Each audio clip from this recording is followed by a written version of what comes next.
capítulo 6, a partir do verso 25. O título dessa mensagem é Prioridade.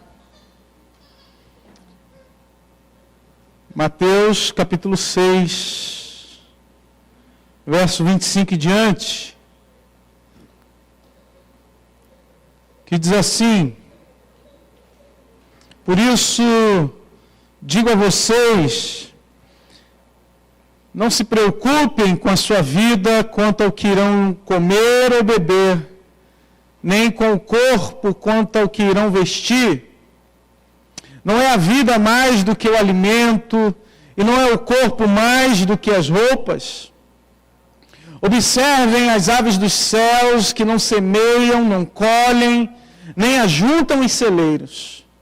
No entanto, o Pai de vocês que está nos céus as sustenta. Será que vocês não valem muito mais que as aves? Quem de vocês, por mais que se preocupe, pode acrescentar um côvado ao curso da sua vida? E por que se preocupam com o que vão vestir? Observem como crescem os lírios do campo, eles não trabalham nem fiam. Eu, porém, afirmo a vocês que nem Salomão, em toda a sua glória, se vestiu como qualquer deles. Ora, se Deus veste assim a erva do campo, que hoje existe e amanhã é lançada no fogo, não fará muito mais por vocês, homens de pequena fé. Portanto, não se preocupem dizendo: que comeremos, que beberemos, ou com que nos vestiremos? Porque os gentios é que procuram todas estas coisas.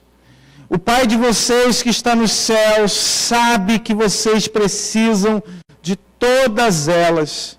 Mas busquem em primeiro lugar o reino de Deus e a sua justiça, e todas estas coisas lhes serão acrescentadas. Amém? Senhor, muito obrigado por essa palavra.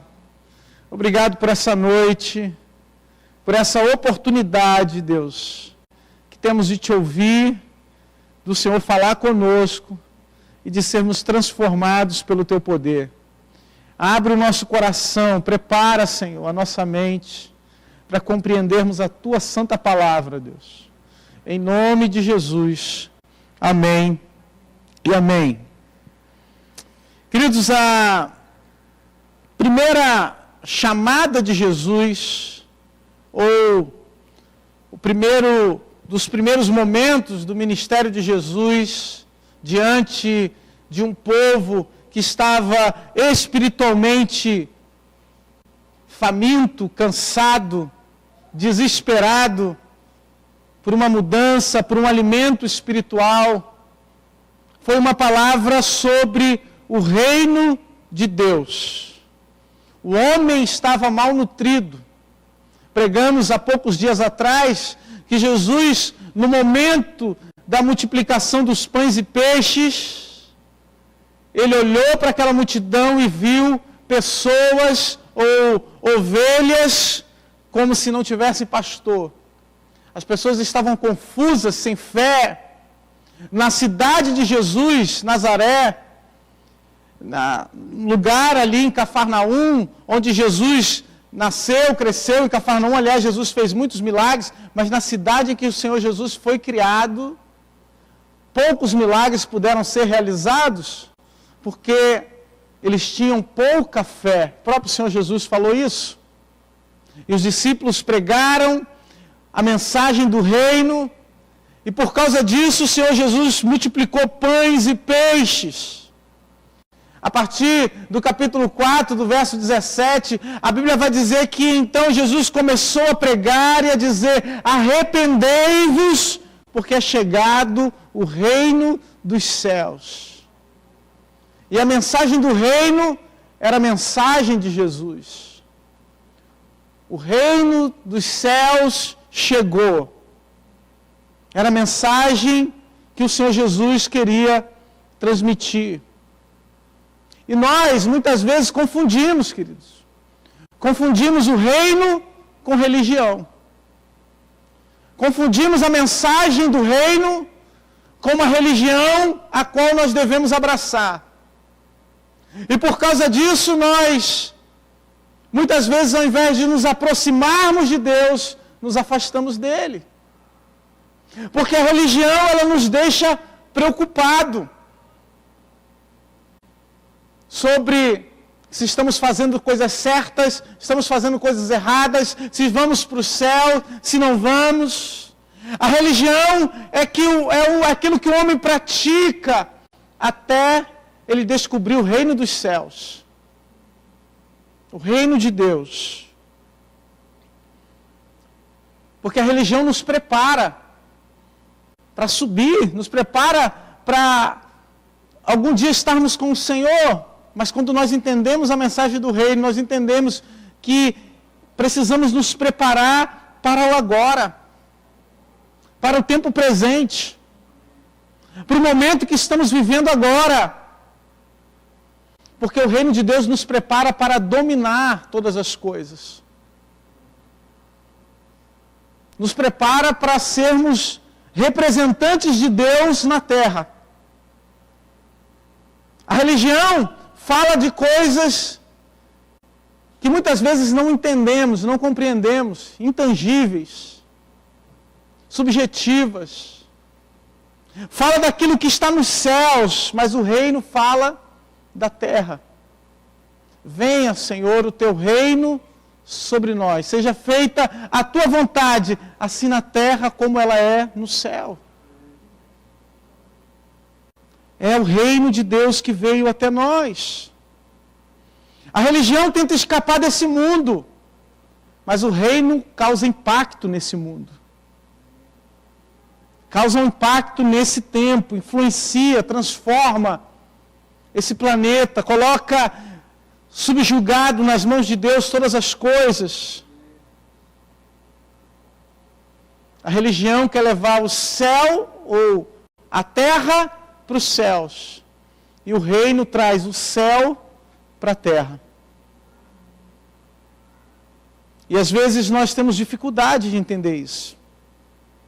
E é por isso que o Senhor diz e pergunta para nós qual é a nossa prioridade.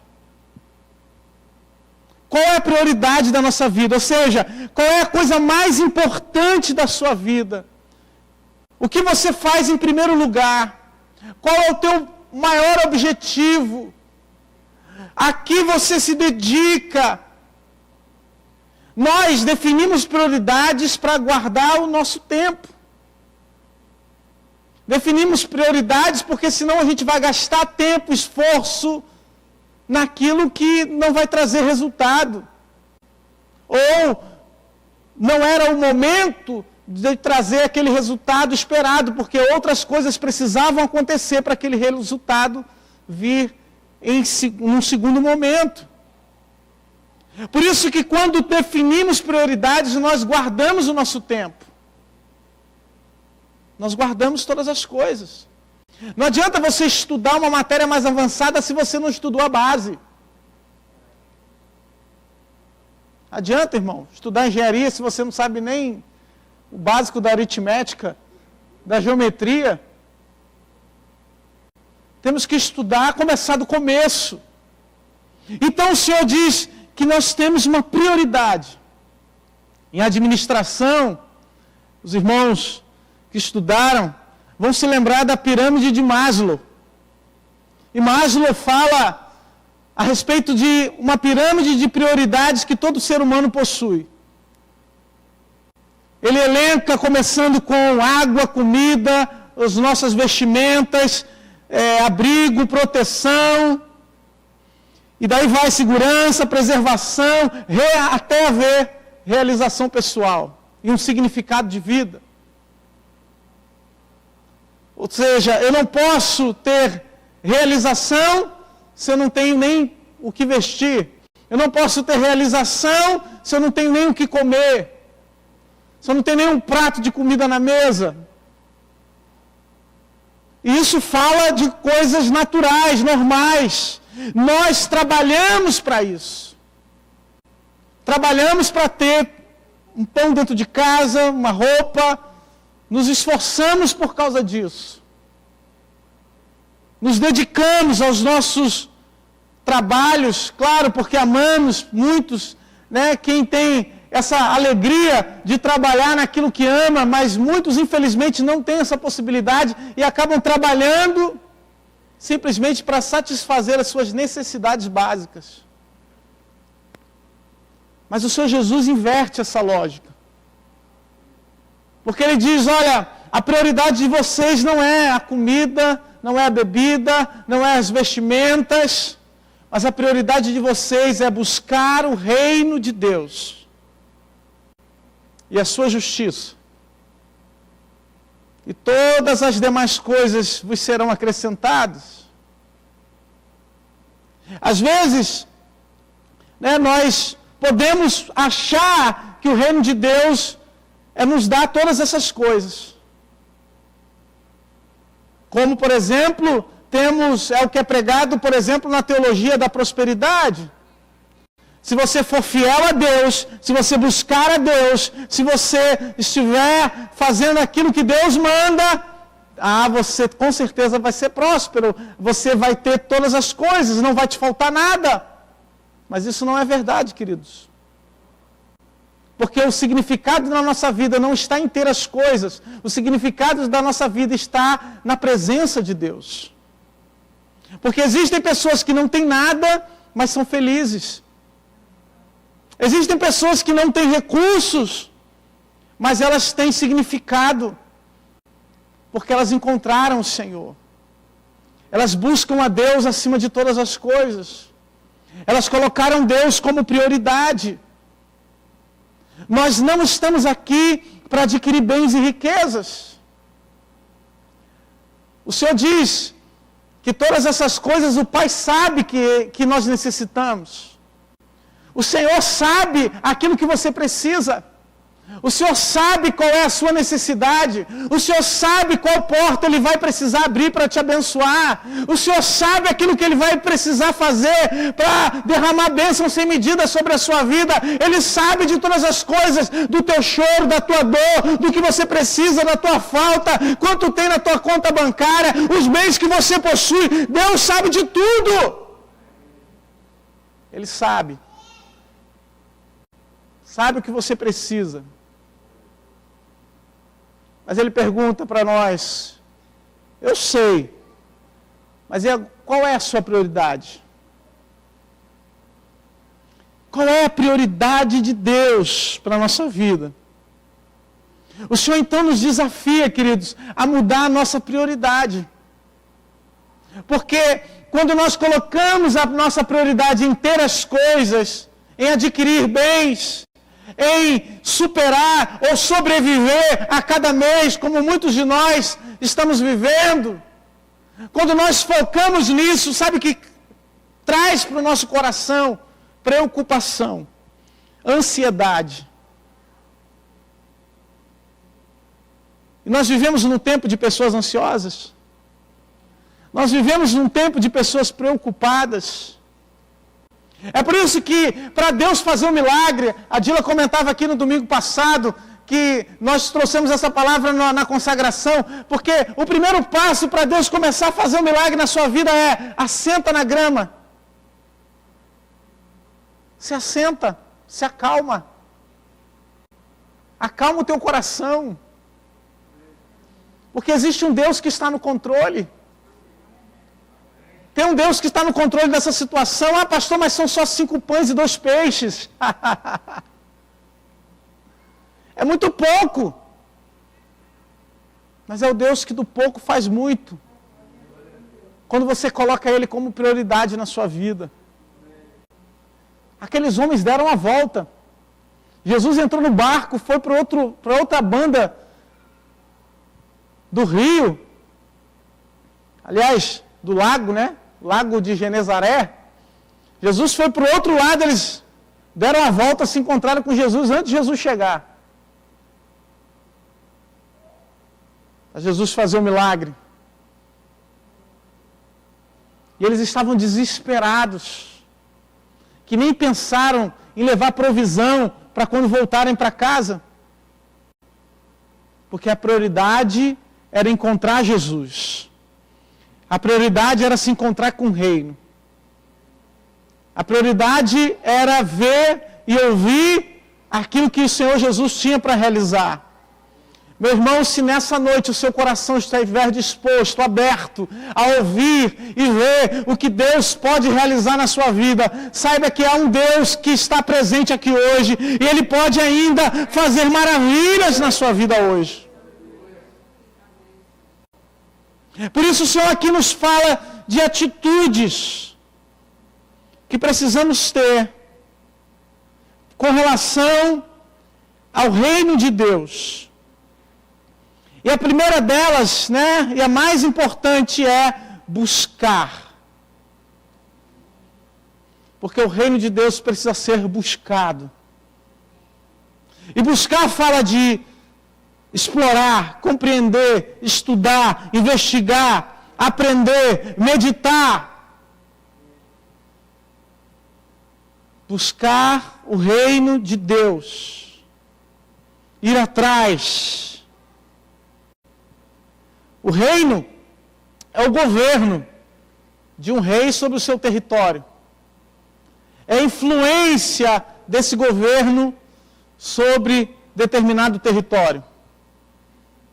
Nós somos brasileiros, dirigimos do lado esquerdo. Mas se nós formos para a Inglaterra, terra da rainha, nós vamos ter que dirigir do lado direito. É a influência do reino. A influência do reino faz com que mudemos atitudes, com que mudemos hábitos. A influência do reino faz com que mudemos a nossa maneira de falar, de comportar.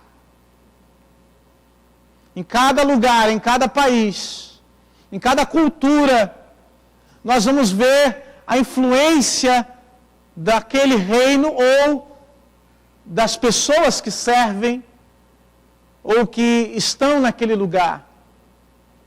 Em cada país, e se até mesmo no país aqui no Brasil, quando você muda de estado, muda de localidade, você vê que há uma diferença de cultura. Eu morei um tempo lá no Nordeste, e o nordestino é uma benção, irmão. Lá no Ceará, você chega na casa, a primeira coisa é doce e tem um copo de água. Tem que ter doce e água. Não te dá só um doce e alguma coisa, não. Tem que ter um doce e vai um copo de água em anexo ao doce. E cada lugar tem a sua característica, a sua cultura. O Senhor está dizendo para nós, existe uma cultura do reino. Existe uma forma daqueles que são reconhecidos pelo reino, de serem súditos, servos do reino de Deus, de se comportarem, de agirem, de falarem. O Senhor está dizendo que nós precisamos buscar esse reino. Que nós precisamos ir atrás da justiça de Deus. E esse é o segundo ponto que nós precisamos buscar. Não só o reino que precisa ser estabelecido entre nós, mas a justiça do reino que precisa ser estabelecida na nossa vida e nos nossos relacionamentos. Buscar o seu reino e a sua justiça. Porque as aves dos céus, criaturas pequenas, que não têm fé, são cuidadas por Deus. As flores do campo, que têm vida, mas que não emitem som, são cuidadas por Deus.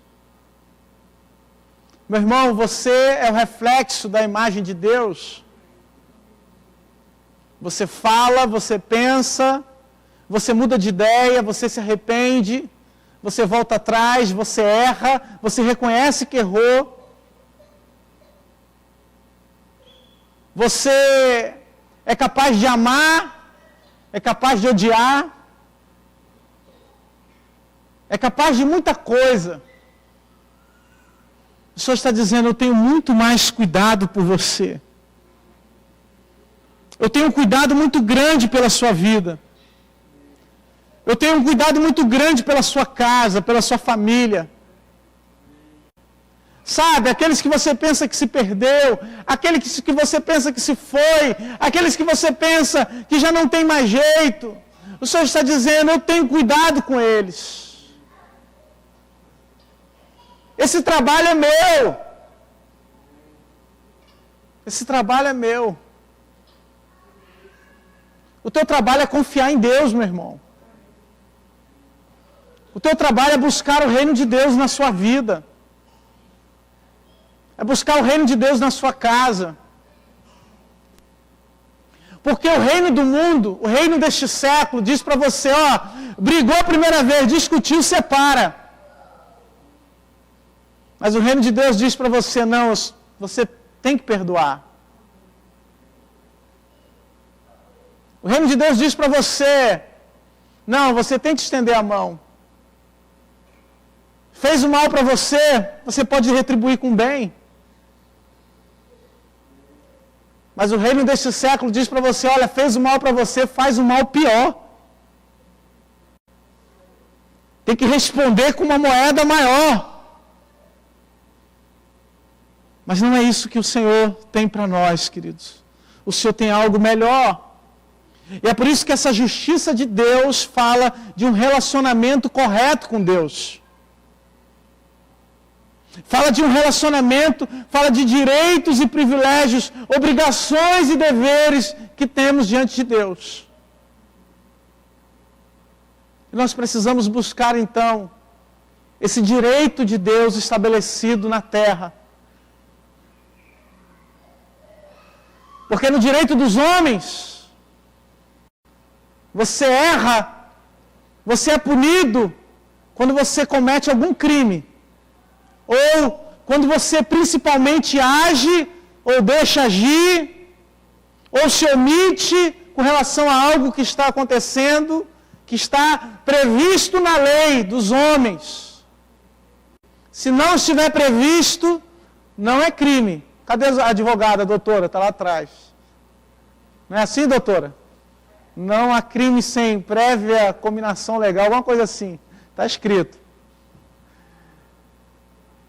E queridos, o Senhor Jesus disse para nós, olhou, desejou, está no coração, já cometeu o pecado. Porque Ele conhece o nosso coração. Ele conhece quem é você, de onde você veio, por onde você passou. Ele sabe do teu pensamento. E é por isso que conhecermos a justiça de Deus é tão importante para nós.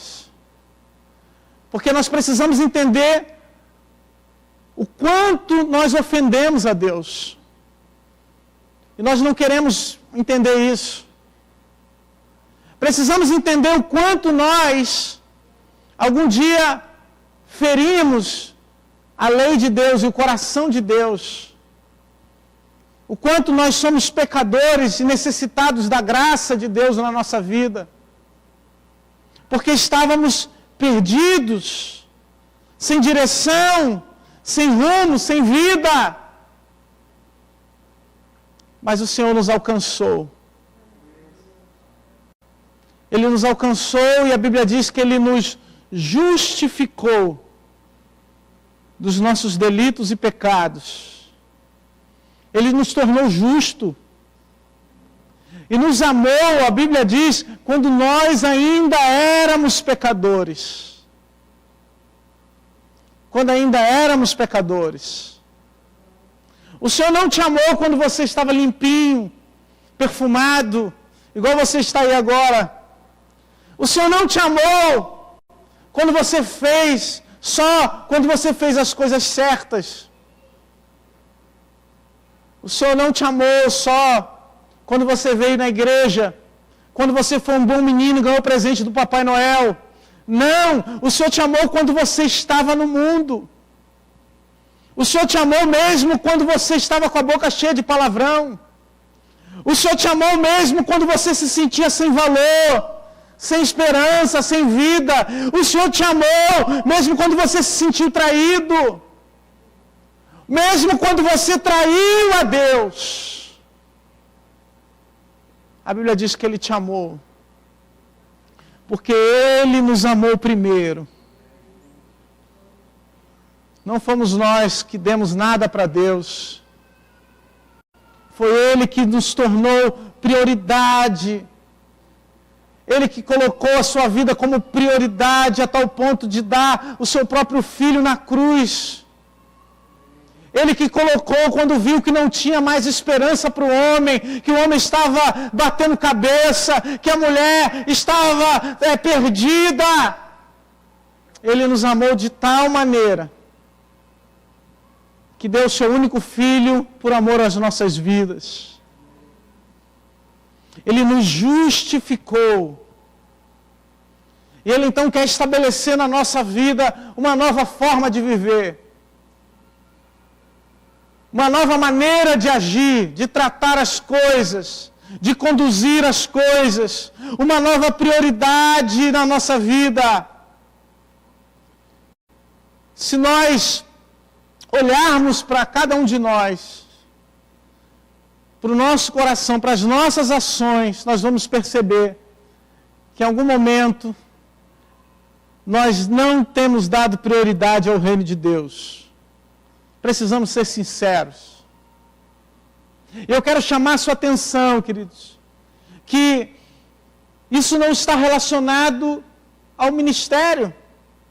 Ou melhor, não importa qual é o seu grau de instrução, não importa qual é o tempo de relacionamento que você tem com Deus, quanto tempo você tem de igreja, não importa se você é pastor, é bispo, é profeta, é homem de Deus, é mulher de Deus, não importa, queridos. Nós podemos ser pastores sem dar prioridade a Deus, diáconos sem dar prioridade ao reino, podemos ser membros sem dar prioridade ao reino de Deus. Talvez a nossa prioridade esteja sendo outra. A nossa prioridade, ou a prioridade da igreja, talvez esteja sendo outra. O Senhor está dizendo, eu alinho todas as coisas, quando a prioridade se torna o reino de Deus. Entender que a prioridade ao reino de Deus significa, queridos, que agora precisamos agir conforme o reino de Deus. Porque se você estabelece uma prioridade na sua vida, você age em favor de adquirir ou de conseguir alcançar aquele objetivo. Se você coloca como prioridade na sua vida ter um bom trabalho, você começa a estudar, você começa a se esforçar para adquirir aquilo que você deseja. Se você está numa empresa, você quer crescer naquela empresa, você começa a fazer por onde? Porque aquilo se tornou uma prioridade.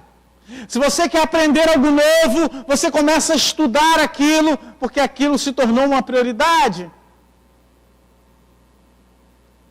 Nós precisamos buscar o reino, se ele se tornou prioridade na nossa vida. Quantos querem ter o reino de Deus como prioridade? Se estamos aqui é porque queremos. Mas muitas vezes nós somos levados por preocupações, por inquietações no nosso coração, por falta de fé. Ora, você quer o reino, você busca o reino, você quer ter cada vez mais esse reino manifestado na sua vida, mas na hora que a preocupação vem, pastor, você não sabe como é que eu fico. Me dá até minha barriga aqui, chega até, dá até vontade de ir no banheiro, pastor. Eu fico apreensivo, não consigo dormir direito. É por isso que a Bíblia diz que nós precisamos lançar sobre Ele toda a nossa ansiedade. porque Ele tem cuidado de nós. Ele tem cuidado de você. Eu quero fazer isso junto com você hoje. Porque buscar o reino precisa de dedicação, precisa de esforço. Para ir à batalha, Davi convocava os seus homens, e os seus homens eram dispostos a ir à guerra, a ir à batalha. Mas o mesmo Davi que convocava homens, que ia para a guerra, era o mesmo Davi que adorava a Deus. Era o mesmo Davi que buscava a Deus, buscava ouvir a direção de Deus. Era o mesmo Davi que tocava a harpa e espíritos malignos eram afugentados. É o mesmo Davi que se esforçou quando estava por detrás, quando ninguém dava valor para ele. Ele entendeu que o lugar dele era cuidar de ovelhas. Ei, meu irmão, ô Senhor. Quantas vezes nós queremos reconhecimento? Quantas vezes a gente quer ser aplaudido? Você é demais, meu irmão. Nossa, é top. Mas a gente não quer ficar esquecido atrás das ovelhas. A gente quer ser reconhecido diante das pessoas, a gente quer ter o nosso reconhecimento diante da igreja, queremos ter likes. Mas o Senhor está nos vendo quando nós estamos esquecidos.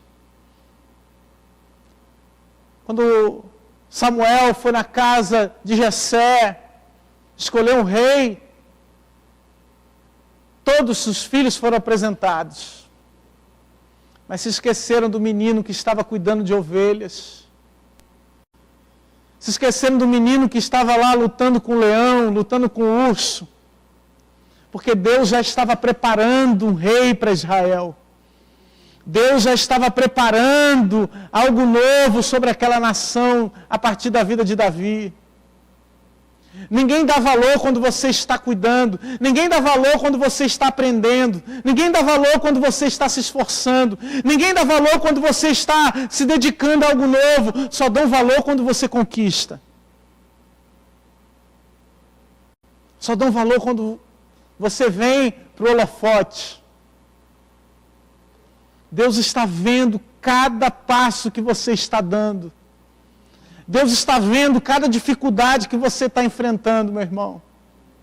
O Senhor está vendo cada dia que você levanta com uma luta, com uma dificuldade, que você ora, que você coloca diante de Deus. O Senhor está vendo tudo isso. E ainda que você diga, olha, mas ninguém está percebendo, ninguém está vendo o que eu tenho feito, ninguém percebe nessa igreja, ninguém, nenhum líder, nenhum pastor, ouve e vê as coisas que eu realizo, as coisas boas que eu faço nesse lugar. Saiba que existe um Deus que cuida de você. Oh, aleluia! Saiba que existe uma autoridade de Deus que já foi derramada na sua vida. Que quando você tocar a harpa, a habilidade que Deus te deu, o inimigo vai ser afugentado. Nas guerras, os reis muitas vezes colocavam o louvor, a adoração à frente dos guerreiros, para marcar o compasso da marcha, mas também para trazer os céus, para trazer coragem, para trazer força, para trazer ousadia. Existe um derramar do Espírito quando você adora, quando você busca, quando você bate na porta. Você não vê, mas Deus está trabalhando. Buscai. Não se preocupem com a sua vida, porque existe um reino que quer ser estabelecido nela. Existe um reino que quer ser estabelecido dentro da sua casa, junto da sua família. O Senhor tem cuidado. Hoje talvez não ouçam, hoje talvez não se importem, hoje talvez não tenham a mesma dedicação que você, mas saibam que em todas essas coisas o Senhor tem guardado, o Senhor tem nos protegido e tem nos dado sabedoria. Busquem em primeiro lugar o reino de Deus e todas as demais coisas nos serão acrescentadas. Eu quero fazer uma oração por você.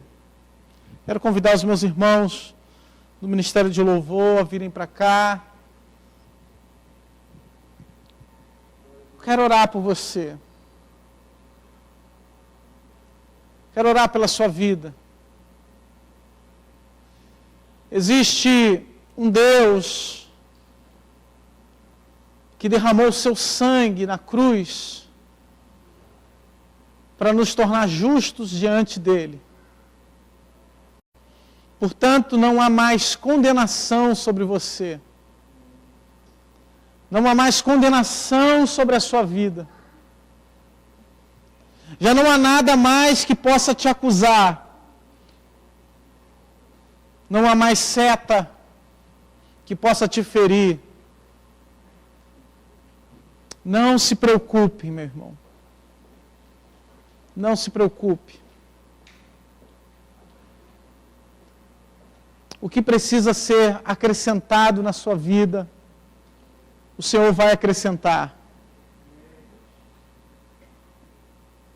O que é secundário, Deus vai acrescentar.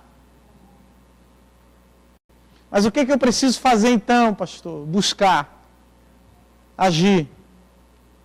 Eu parei para pensar com relação às prioridades.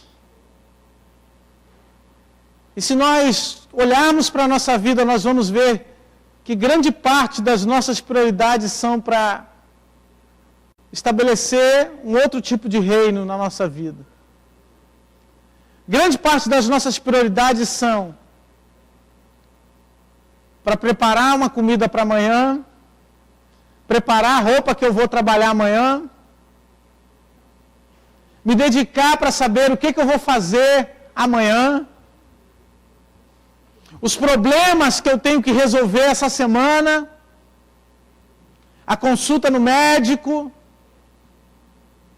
os encontros que eu marquei, os problemas da loja, os problemas do trabalho. Tem gente que essa hora já está aflito, porque amanhã vai ter que trabalhar. Já sabe que amanhã vai ser só bomba, só pepino. E às vezes nós deixamos essas preocupações tomarem o nosso coração. Deixamos que isso se torne prioridade para nós. Aquilo que nós vamos falar, aquilo que nos vamos dizer, acaba tomando conta da nossa vida, da nossa boca, dos nossos lábios, dos nossos pensamentos. E o Senhor quer que do nosso pensamento, do nosso coração, que eles estejam sendo ocupados com o reino de Deus, com a palavra de Deus, com a justiça de Deus, com o amor de Deus, com a misericórdia de Deus.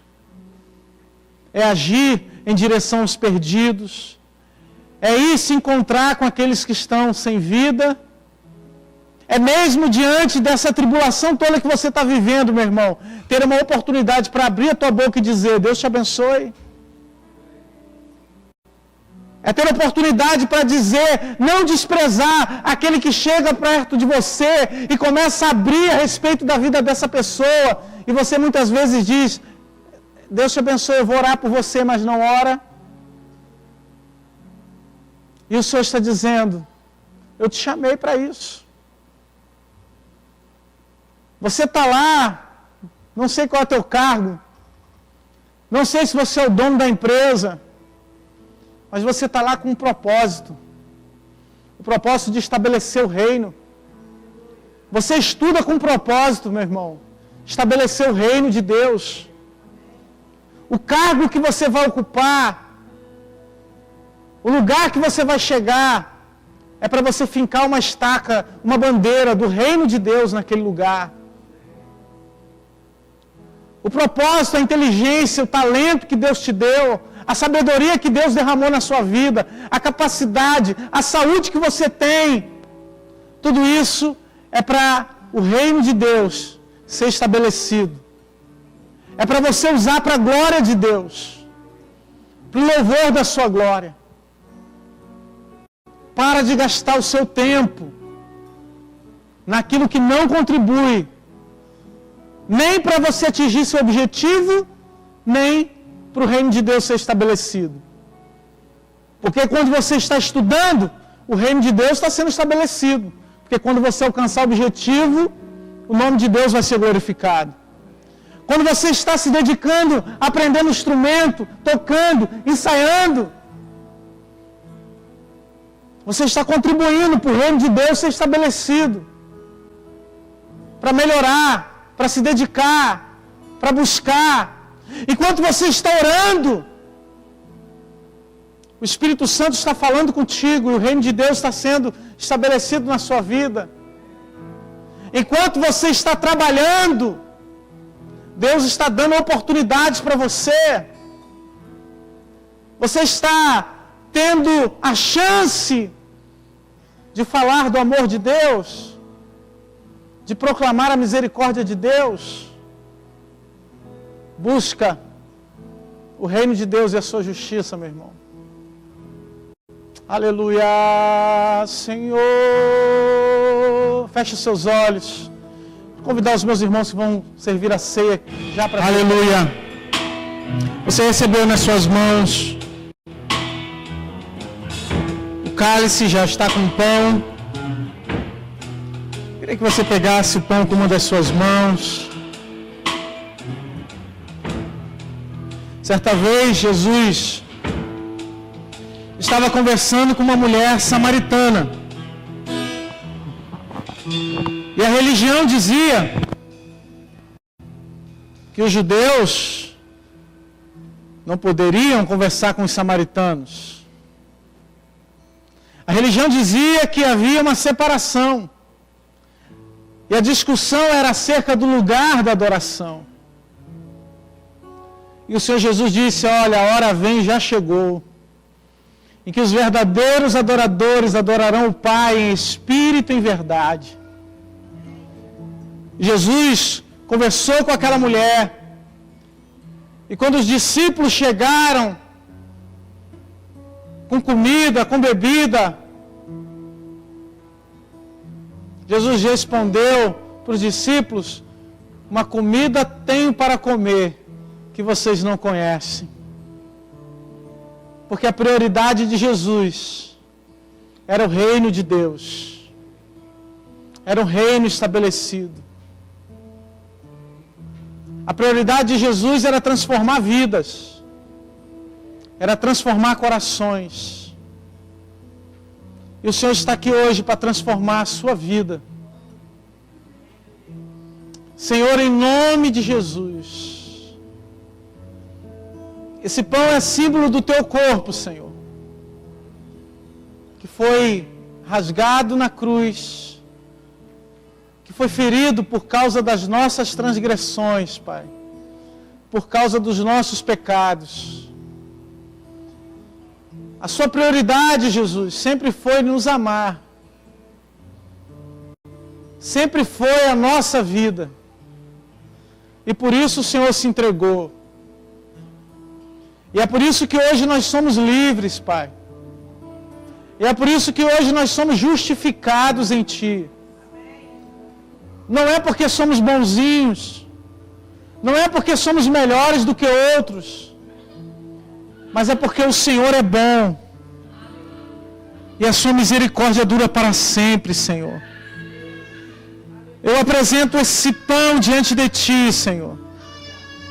Que ao comermos, Pai, possamos restabelecer na nossa vida a verdadeira prioridade, Senhor. Que é Te entregar, Deus, o nosso tempo, os nossos dons, os nossos talentos, tudo para a Tua honra e glória. Em nome de Jesus, que comamos do pão para a honra e glória do Senhor.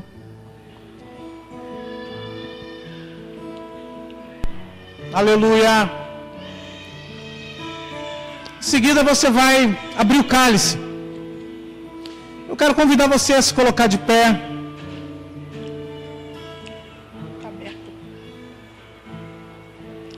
Oh, Senhor.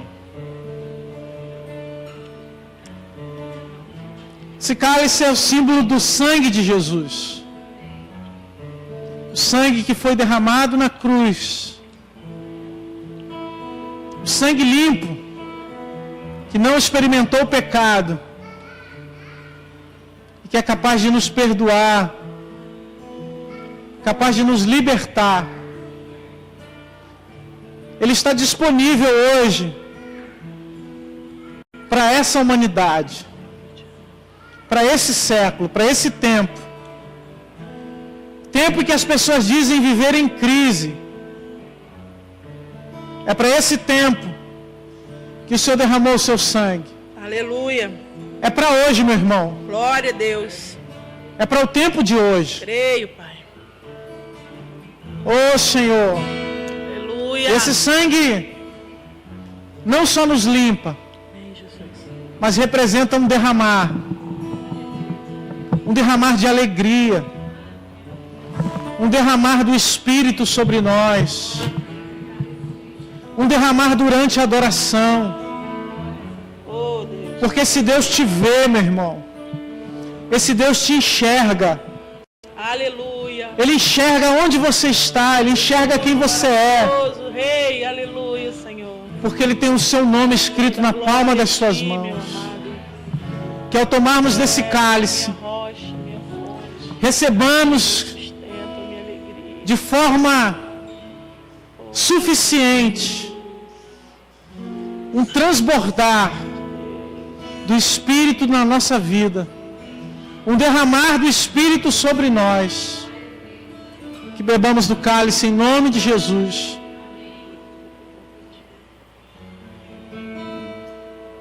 Aleluia, Jesus. Glória a Deus.